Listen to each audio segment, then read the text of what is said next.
చదువుకునే వాళ్ళు ఉంటే వాళ్ళకి విదేశాల్లో సీట్లు వస్తే 20 లక్షలు ఉపాధి ఇచ్చాం. అంబేద్కర్ పేరు మీద, జ్యోతిబా పూలే పేరు మీద ఎస్సీ పిల్లలకు, బీసీ పిల్లలకు, ఓసీలలో కూడా నిరుపేదలకు ఇచ్చినాం. ఇలా దాన్ని బంద్ పెట్టినారు. వాళ్ళు ఆగమైపోతూ ఉన్నారు. అన్నీ కూడా సర్వనాశనం చేస్తూ ఉన్నారు. అన్ని స్కామ్లు, కుంభకోణాలు, భూ కబ్జాలు. పొద్దున్న లేస్తే పేపర్ తిప్పితే బాధ కలిగేటువంటి పరిస్థితులు. సో ఈ రకంగా సింగరేణి, అద్భుతంగా ఉన్న సింగరేణి నాశనం చేసి ఇలా బొగ్గులకు స్కామ్, సివిల్ సప్లైస్ల స్కామ్, మొత్తం అని కూడా స్కామ్లు, దోపిడీ తప్ప ప్రజలకు పనిచేసే పరిస్థితి లేదు. మరి ఏం జరగాల? కాంగ్రెస్ వాళ్ళు చెప్పిన మాటలు వింటే ఈ మాటలు కోడలు దాటినట్టు ఇష్టం ఉన్నట్టు చెప్పారు. చివరికి ఏందిరా ఇప్పుడు 2.5 ఏళ్ళు గడిచిపోయింది. మరి ఏంది కథ? కాకికి పెడదామంటే కంకెడు లేవు, పిట్టకు పెడదామంటే పిడికెడు లేవు. వటియే ముచ్చట్లు, వటియే మాటలు తప్ప ఎక్కడ ఏం జరిగింది లేదు. ఏ డిపార్ట్మెంట్లో కానీ, ఏ రంగంలో కానీ, ఒక ఇరిగేషన్లనా, ఒక కరెంట్లనా, ఇంకో దానిలనా, ఒక అర్బన్ డెవలప్మెంటా, రూరల్ డెవలప్మెంటా ఏమైనా జరిగిందా? ఆనాడు మన పల్లెలు బాగు చేసుకోవాలని చెప్పి దేశంలోనే ఎక్కడ లేని విధంగా పల్లె ప్రగతి కార్యక్రమాలు చేసినాం. ప్రతి ఊరికి అన్నేళ్ళ తెలుగుదేశం కాంగ్రెస్ గవర్నమెంట్లు ఉంటే చచ్చిపోతే ఏడగాలేసుకోవడం జాగ కూడా చూపించలే. ప్రతి గ్రామానికి ఆనాడు మనం వైకుంఠ ధామాలు కట్టినాం. ప్రతి గ్రామంలో క్రీడా ప్రాంగణాలు కట్టినాం. ప్రతి గ్రామంలో నర్సరీలు పెట్టినాం. ప్రతి గ్రామంలో పల్లె ప్రకృతి వనాలు పెట్టినాం. ప్రతి గ్రామ పంచాయతీకి ట్రాక్టర్ ఇప్పించినాం. ఆనాడు చెత్త తీసేది. ఇలా పనిచేస్తున్నాయా ట్రాక్టర్లు? ఊళ్ళలో ట్రాక్టర్లు పనిచేస్తున్నాయన్నా? మూలకు పడ్డాయి, డీజిల్ పోసే దిక్కులేదు. ఏం చేయాలి? పల్లె ప్రకృతి వనం పెడితే దాన్ని నీళ్ళు పోసే దిక్కులేదు. ఏం రోగం వచ్చింది? ఏం బాధ? డీజిల్ లేదా? ఆ తెలివి కూడా లేదా? ఆ రోజు నేను చెప్పిన ఆర్థిక శాఖ కార్యదర్శిని పిలిచి అవసరమైతే ఎమ్మెల్యేల జీతాలు బంద్ పెట్టుంది కానీ గ్రామ పంచాయతీల డబ్బులు మాత్రం విడుదల చేయండి అని చెప్పినండి. అంత టెన్షన్గా డబ్బులు పంపించేది, కార్యక్రమాలు జరిగేది, గ్రామాలు మంచిగా ఉండేది. అది నాశనం పట్టిండ్రు. మున్సిపాలిటీలు అయితే మురిక్కుపాలు అయిపోయినాయి. మరి ఏం చక్కగా ఉన్నట్టు? ఏం బాగున్నదన్నా?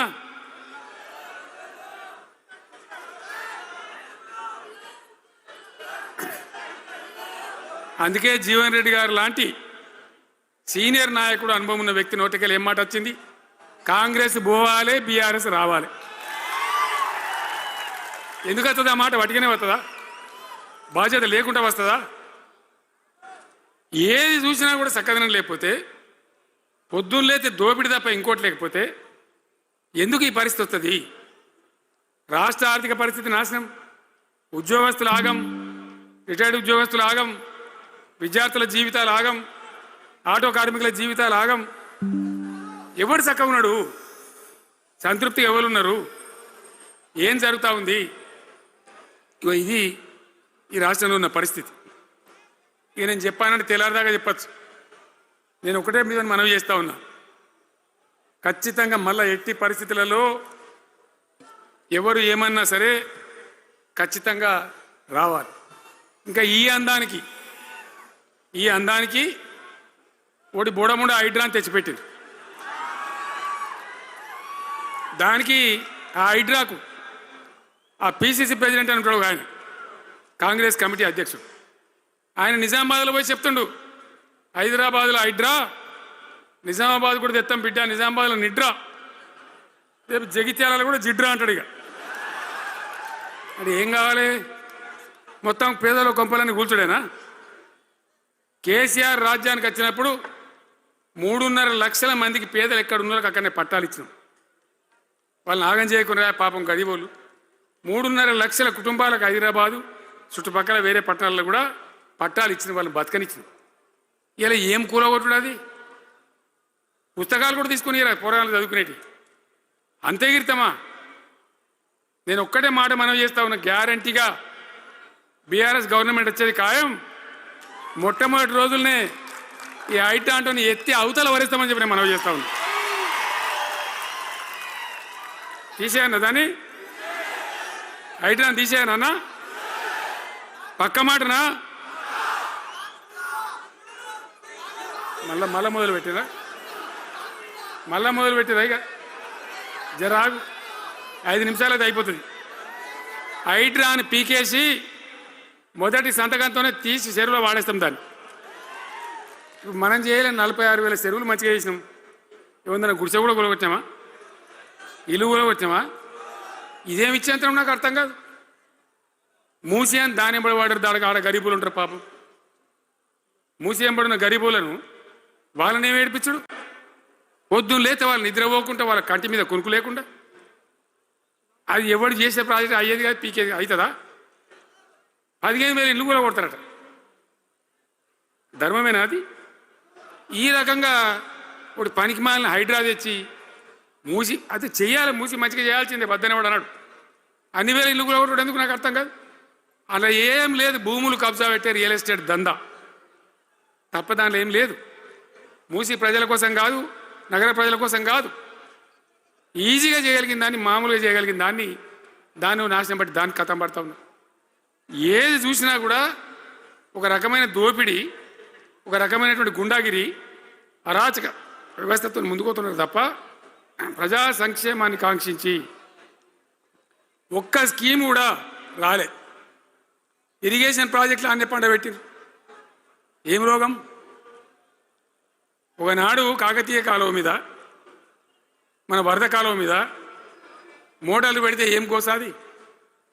మా శంకరెడ్డి చెప్తా ఉండే ఇంతకుముందు, 1000 మోటార్లు పెట్టుకుంటే వచ్చి కోసుకపోదురు, లారీలకు మోటార్లు ఎత్తుకపోదురు. ఇదే వరద కాలువ మీద కేసీఆర్ ఉన్న రోజులు కూడా మాట్లాడిందా? మాట్లాడలే. చివరికి ఏం చేసింది మీరు మంచిగా వినాలి. వీళ్ళు మామూలు పని చేస్తలేరు, మన జీవితాలకే బాంబులు పెడుతున్నారు. ఆ రోజు కూడా నరేంద్ర మోడీ ప్రధానమంత్రిగా ఉండే ఆయన ఏం చేసిండు? కరెంటు మోటార్లకు మీటర్లు పెట్టాలి, నువ్వు పెట్టాలి కేసీఆర్ అని నా మీద ఒత్తిడి. నేను చెప్పిన నా పానం పోయినా సరే, సచ్చినా సరే నేను మీటర్ పెట్టా అని చెప్పింది. పెట్టలే. 30,000 రూపాయలు కట్ చేస్తే నీకు అన్నాడు, కట్ చేసిండు. రాష్ట్ర ప్రభుత్వానికి వచ్చేటువంటి ఆదాయం 30,000 కోట్ల రూపాయలు వదులుకొని కూడా తెలంగాణలో నేను కరెంటు మీటర్ పెట్టని ఇయలే. నేను ముఖ్యమంత్రి ఉన్నాను రోజు. ఇవాళ ఏం చేసిండు తెలుసా వీళ్ళు మీకు? మీకు తెలియలే, మీరు అమాయకులున్నారు. ఢిల్లీకి పోయి ఒప్పుకున్నారు. ఒప్పుకొని ఏం చేశాను? అయ్యా బాంచని మీటర్లు పెడతాము, మాకు ఆ పైసలు ఇయ్యండి. కేసీఆర్ వద్దన్నారు కదా, మేము తీసుకుంటాము అని ఆ డబ్బు తీసుకొని వీళ్ళే ఈ గవర్నమెంట్ పోయి సంతకం పెట్టి ఇప్పుడు మొదలైతే ఇప్పుడు వస్తాయి మీటర్లు. ఎదుర్కొందామా? మీటర్ల ఎదురుపాటును యుద్ధం చేద్దామా? కొట్లాడదామా? ఏమన్నా మనం నాకు అర్థం కాదు. రైతులు మంచిగా ఉండాలి, వ్యవసాయం మంచిగా ఉండాలి, పల్లెలు బాగుండాలి, వృత్తి పనులు బాగుండాలి. ఇప్పుడు యాదవులకు గొర్రెలు ఇప్పించాం. ఇప్పుడు వస్తున్నాయా గొర్రెలు? వినబడతలేదు. బంద్ అయినాయా? ఎందుకు బంద్ అయినట్టు? మరి దానికి ఏం రోగం వచ్చే? మరి ఎవరికి ఇచ్చినట్టు? చేపలు పట్టే వాళ్ళ కోసం చేప పిల్లలు వేసినాం, ఇప్పుడు వేస్తాను రా. మరి ఎవరికి చేసినట్టు? వృత్తి పని వాళ్ళకు ఉండదు, ఎవరికి ఉండదు. బీడీ కార్మికులు ఉన్నారు, నాకెవ్వరు దరఖాస్తు ఇయ్యలే, ఎవరు అడగలే. అప్పుడప్పుడు మా తులమ్మ చెప్పేది, అన్న వాళ్ళ పరిస్థితి బాగుండదు పెదరికంలోనని చెప్పేది. మా అంతటా మేమే ఆలోచించుకొని బీడీ కార్మికులకు పెన్షన్ తెచ్చినాం. మొత్తం భారతదేశంలో ఏ రాష్ట్రంలో ఇస్తారా?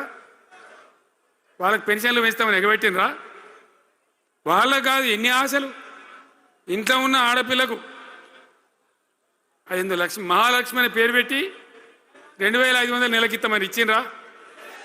రూపాయి వచ్చిందా? అట్లా ఎన్ని 6 గ్యారంటీలు, 420 హామీలు.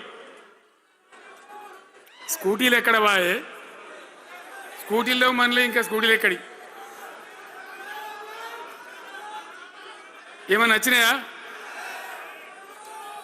మరి నేను ఏమంటున్నా అంటే, దయచేసి మీరు ఆలోచన చేయాల్సింది, ఇలా ఈ సభలో మాట్లాడుతున్నా మీరింటున్నాను కాదు, యావత్ తెలంగాణ ఇంటున్నది. తెలంగాణ ప్రజలందరికీ నేను కోరుతాను, నేను చెప్పిన నిజమా అబద్ధమా, ఏం జరుగుతూ ఉంది తెలంగాణలో? ఈ సందర్భంలో ఖచ్చితంగా ప్రజల మంచిని కోరే ప్రతి వాళ్ళు ఒకటి కావాల్సిందే, మళ్ళా తెలంగాణ పునర్నిర్మాణ యజ్ఞం మళ్ళా ప్రారంభం కావాల్సిందే. దాన్ని ఎవడు ఆపలేడు. జర గాచారం బాలేకపోతే దెబ్బతింటాం, అంత మాత్రం చేత ఆగిపోతామా? ఊకుందామా?